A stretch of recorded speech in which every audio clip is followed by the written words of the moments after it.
They expected monsters, and then they heard the laughter. The warning had been delivered with the same seriousness as every other order. Do not underestimate the British soldier. He was described as sly, merciless, disciplined to the point of cruelty. A man who smiled only when another man lay broken before him. For the young Germans packed into muddy trenches along the French countryside, this image became as real as the cold steel of their rifles. At night, when artillery fire paused and the wind carried distant sounds across the field, they imagined those soldiers advancing silently, eyes empty, boots perfectly in step. Fear thrived in the silence. But then came the laughter. It drifted across no man's land one damp evening, carried on the mist like a mistake. At first it was dismissed as madness, some shell-shocked soul on the other side finally cracking under the pressure. Yet it came again the next night, clearer this time. A burst of voices, low and amused, followed by a cough, and what sounded unmistakably like someone humming. The tune was unfamiliar, light, almost cheerful. It didn't fit the war.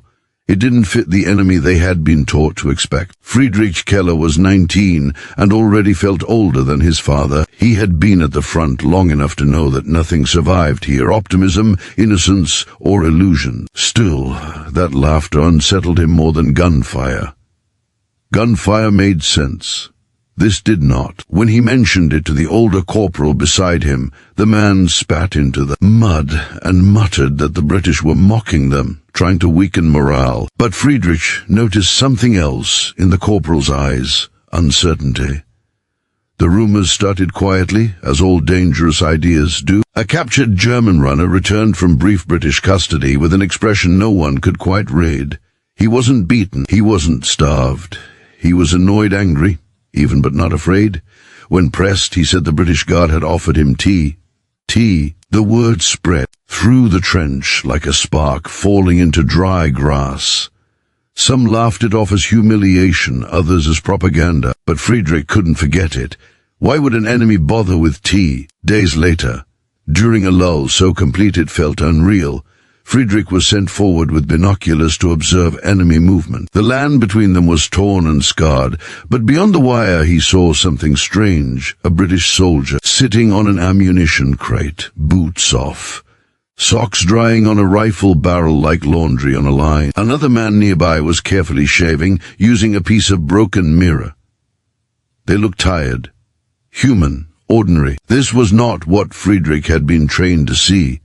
At night, the British trenches came alive in a different way. There were arguments, sharp, accented voices complaining about rations, mud, officers. Once, someone began singing, and instead of stopping him, others joined in. The song rolled across the darkness, defiant and oddly comforting. Friedrich realized with a chill that the song wasn't meant for the Germans at all. It was for themselves. To remember who they were, that frightened him more than hatred ever could. Hatred was simple. Hatred justified killing. But these men, these laughing, singing, tea-drinking men were mirrors. And mirrors were dangerous. One afternoon, artillery thundered for hours, turning the sky into smoke. When it finally ended, a wounded German lay crying in the open, trapped between lines. The order came quickly: leave him. Any movement would draw fire. Friedrich clenched his jaw and obeyed, listening to the cries fade into hoarse whispers. Then something impossible happened. A white cloth rose slowly from the British trench. A single unarmed soldier stepped out, hands raised. The world seemed to hold its breath. He walked toward the wounded man, lifted him with effort, and carried him back not to the German line but to safety. No shots were fired. That night, no one laughed at the British. Friedrich couldn't sleep. His thoughts kept circling the same question: what kind of enemy risks himself for another man's pain? The answer threatened everything he had been told about the war, about loyalty, about righteousness. If the enemy could show mercy, then what did that say about the story he was fighting for? More stories followed. Prisoners exchanged cigarettes with guards. British soldiers insisted on rules, on fairness, even when anger burned hot. One German POW reportedly complained that his captors were too polite, that it made resentment difficult. The officers dismissed these accounts.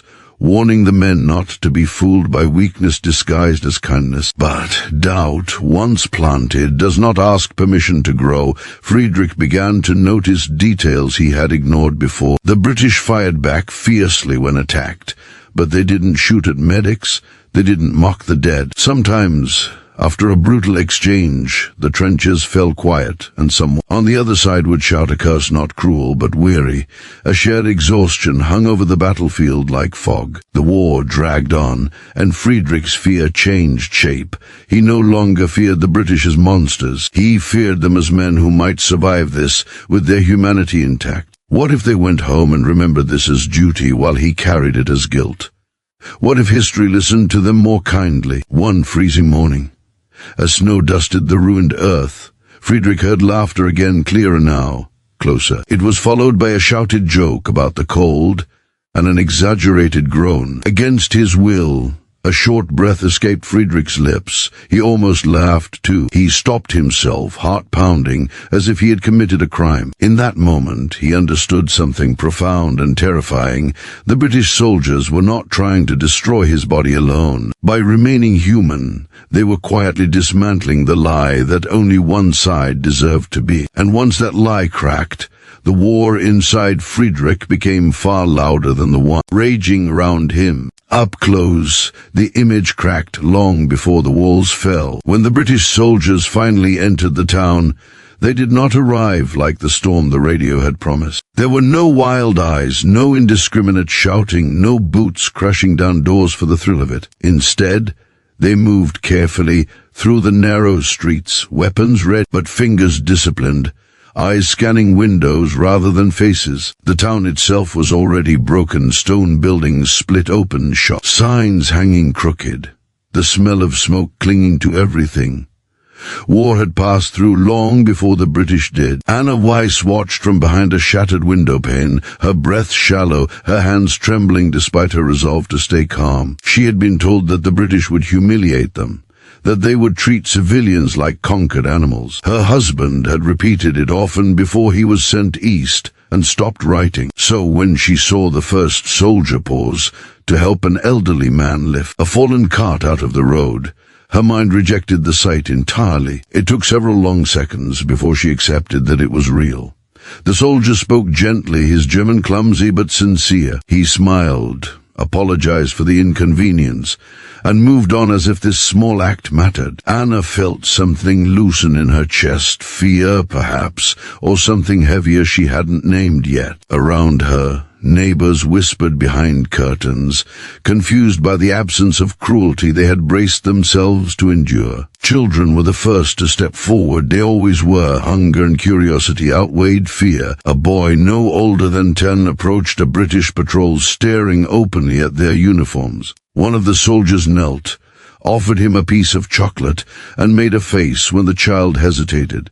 The boy laughed. The sound rippled down the street like a forbidden miracle. Anna felt tears sting her eyes and turned away, ashamed of them, unsure whether they came from relief or from the realization of how deeply she had believed the lies. Elsewhere, German soldiers were being rounded up, searched, and disarmed. They expected kicks, shouted insults, fists. Instead, they were told where to sit. Water was handed out. Wounds were examined regardless of uniform.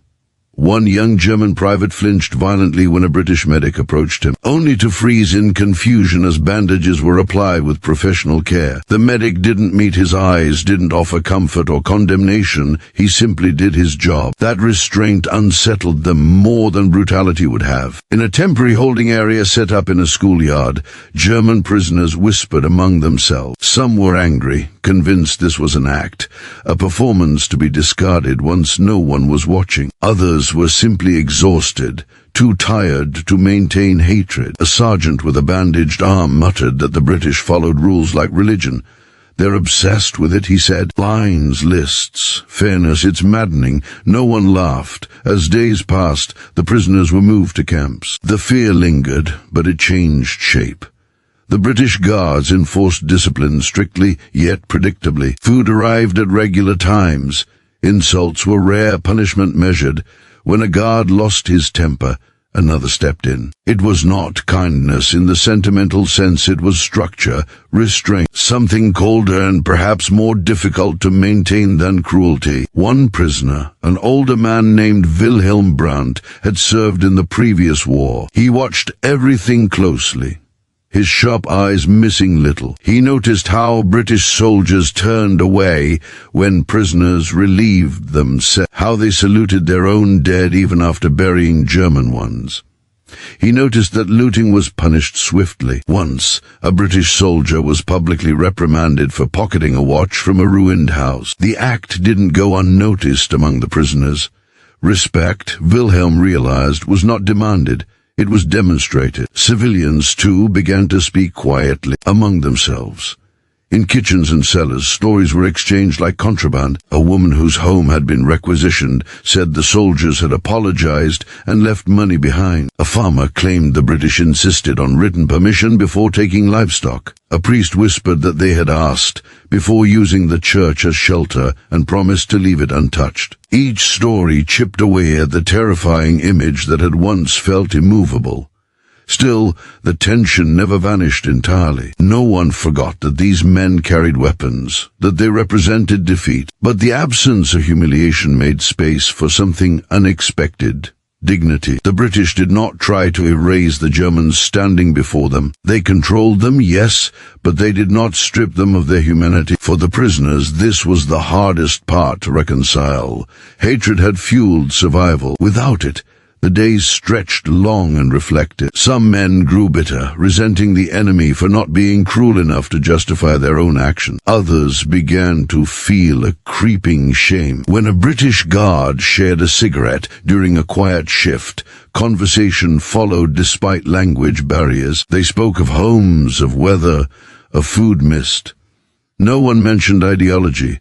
It hung unspoken between them, heavy and poisonous. One evening, Wilhelm watched a British officer stop a younger guard from mocking a limping prisoner. The officer's voice was calm but firm. "That's enough," he said. The guard flushed and stepped back. The moment passed quickly, but it burned itself into Wilhelm's memory. Authority, he realized, could choose restraint, and that choice echoed far beyond the moment itself. Letters were allowed. Red Cross parcels arrived. The war was still present, still cruel, but it had edges now, limits. For many German soldiers, this shattered the internal story they had relied on. They had been told the enemy would degrade them, that capture was worse than death. Yet here they were, alive, fed, treated with a strange, infuriating fairness. Among civilians, the transformation was slower, more cautious. Trust did not come easily. But children played again, even if only briefly. Markets reopened under supervision. When a British soldier returned a lost purse intact, murmurs spread. Not praise, just surprise. And surprise, repeated often enough, became doubt. Doubt became re-evaluation. Anna Weiss found herself watching the soldiers with a conflicted heart. She hated what their presence meant, but she could not deny what she saw. One afternoon, she watched a British patrol stop to help clear rubble from a collapsed building, freeing a trapped dog. The soldiers laughed when the animal bolted free, filthy and terrified. The sound of that laughter echoed in her mind long after they left. It sounded like relief. She realized then that these men were not enjoying victory.